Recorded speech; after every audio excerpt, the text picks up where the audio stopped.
always kind of on two endeavours with games: to play interesting new games and to keep updating my knowledge of the broad canon of the past.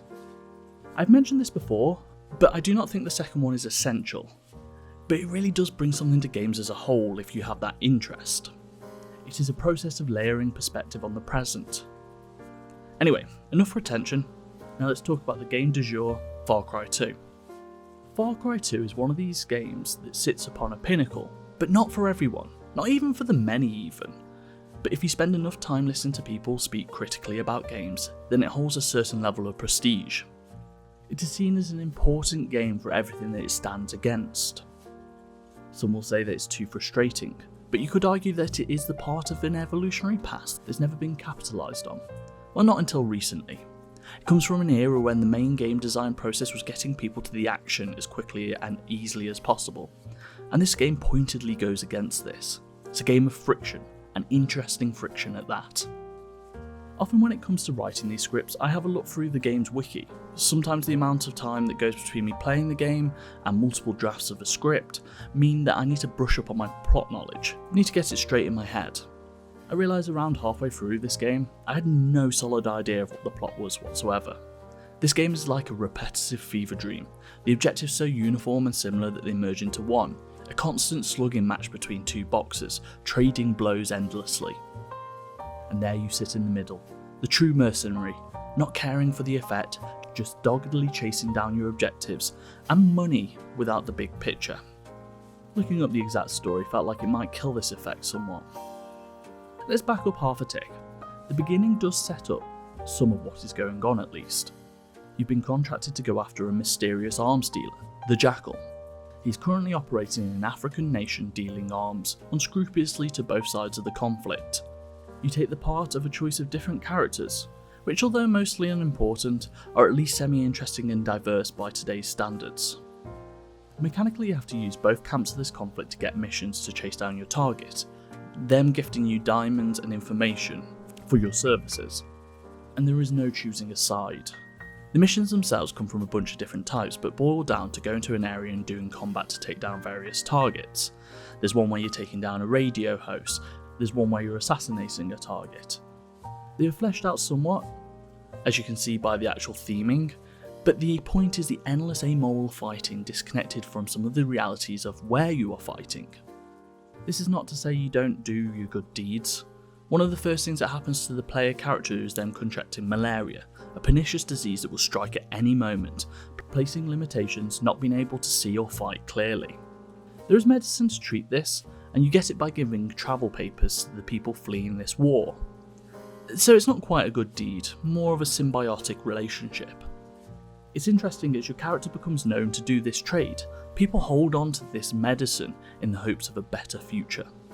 The malaria itself serves as one of the factors that consistently keeps you weak, keeps a constant point of friction. It strikes at the worst time in the midst of combat. It serves to destroy the power fantasy. You are never the fully strong, gun-wielding killer of some games, even some of the subsequent games in this series. It's not to say you are not powerful, but you're always kept in check, always at risk of weakness within. Even after taking on one of the frantic high-stress shootouts, you can find yourself brought to your knees with no way of curing the affliction, only managing it. The actual guns serve this themselves as well. You never have the cleanest, strongest guns, instead jamming in opportune moments. It's always when you line up that perfect headshot, or again in the midst of combat, forcing you to hunker down and sort your weapon out. And the weapons deteriorate, eventually misfiring catastrophically in your hands. You get the sense that no one is caring for the weaponry, no one has the cutting edge of technology, instead of doing war with whatever happens to be lying around. You can get better guns, but these wear out also. So these 2 points, the malaria and the guns, both go towards this sense of scavenging for survival and completion of your task. You are an improviser. One of my most common tactics that came up through play, one that I feel like was improvised, was when facing a massive group of enemies, was to deploy fire using Molotov cocktails to cut off their lines of attack, meaning I could hold my sniper nest for as long as possible. And the fire is really good in this game. It spreads naturally and looks good. You quickly develop the skill of looking at your surroundings and figuring out how to pick your battles. Where will you have the most advantages? But then your gun fails. Malaria strikes.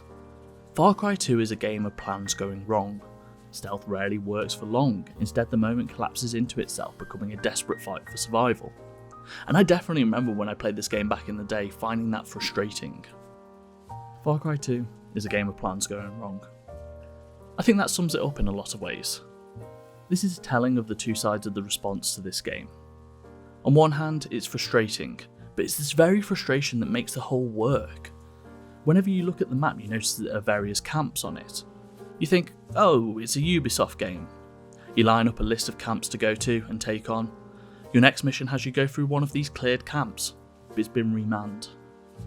The negative reaction to this game notes how this is frustrating, but the good notes how this keeps you on your toes, how you never conquer the map, never bend the landscape completely to your will.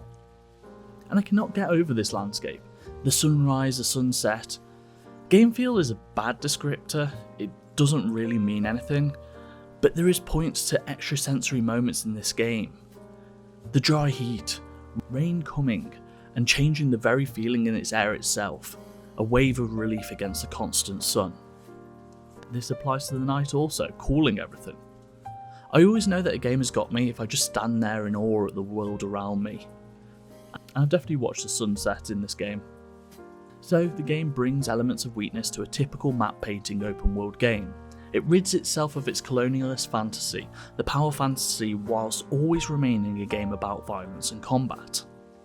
Maybe it doesn't fully do this, but it's trying something really interesting with it. The story ties up too quickly, but I think that works in its favour. It's disjointed, sporadic, violent and difficult. I cannot even really sum up its end, apart from it happily realises that everything you've been a part of is bad, and that you are also, even if a small amount of redemption is found for your main character. As this is an old game, I would seriously recommend people try it at some point, especially if it's cheap or you can just pick it up.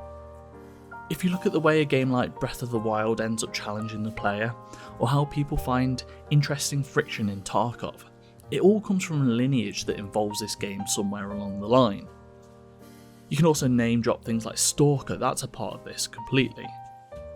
And in the end, this series goes on to sprawl into what's become a highly criticised series. A game where the gameplay feels good, but a different evolutionary path.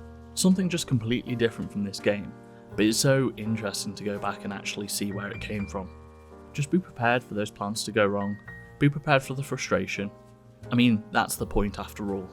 That's the player character your game wants you to play as.